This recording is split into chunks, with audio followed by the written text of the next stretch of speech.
The front office is brought to you by lifestoryvids.com. Every individual has a unique story. Life Story Videos gives you the opportunity to document your legacy for your loved ones and generations to come. And it's not as expensive as it sounds. Check them out at lifestoryvids.com.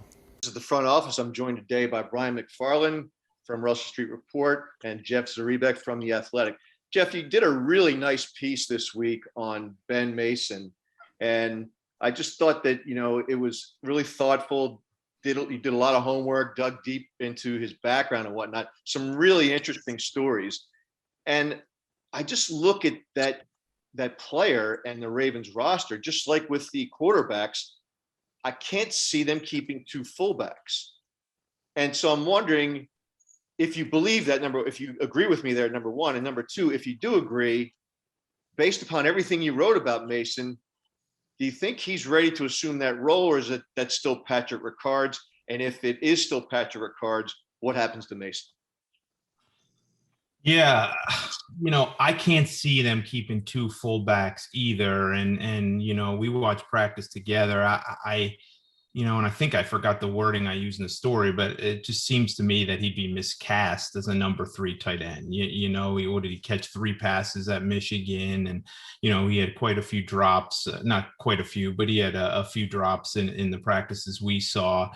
I think a lot depends again. This is a guy that gets down the field on special teams, and every year we see them keep 3 or 4 special teams only guys, like the Jordan Richards of the world and the Anthony Levines of the world. And, Chris Board plays a little linebacker, but, Devontae Harris, there's going to be a handful of those guys that they're going to have tough decisions on. You can't keep them all.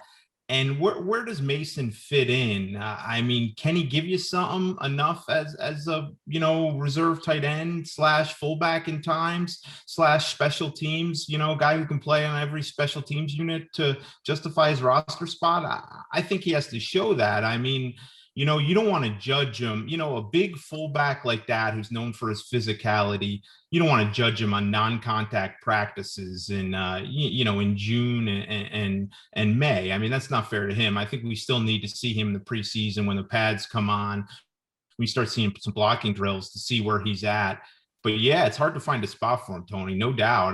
There's just such a backlog there of fullbacks and tight ends. And you wonder if at that point of the draft, they're like, look, this is the 5th round. They traded one of the picks. So they all, I don't think they were dying to pick up anything. It was a pretty thin draft. And you wonder if they were thinking, look, Pat Ricard's coming off hip surgery. Nick Boyle's coming off serious knee surgery. Pat Ricard's in the final year of his deal.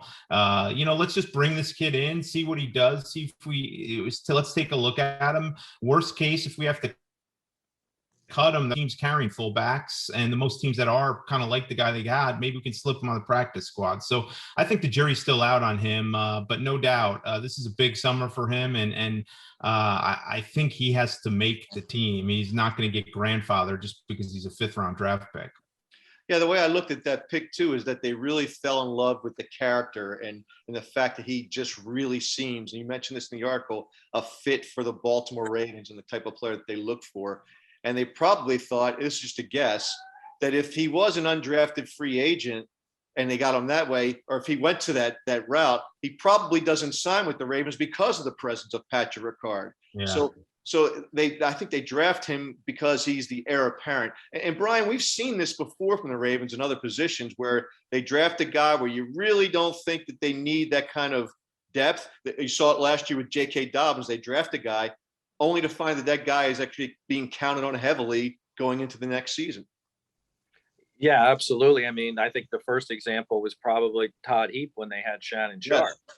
And of course, I guess none of us realized that the cap purge that was coming. We were new to the salary cap era at that point to not realize what was about to happen. But yeah, they've certainly done that a few times. The outside linebackers, the rush guys, when they've had, Za'Darius and Judon and Kruger and the like. So they've always seemed to be bringing guys in like that. So certainly, yeah, it makes some sense.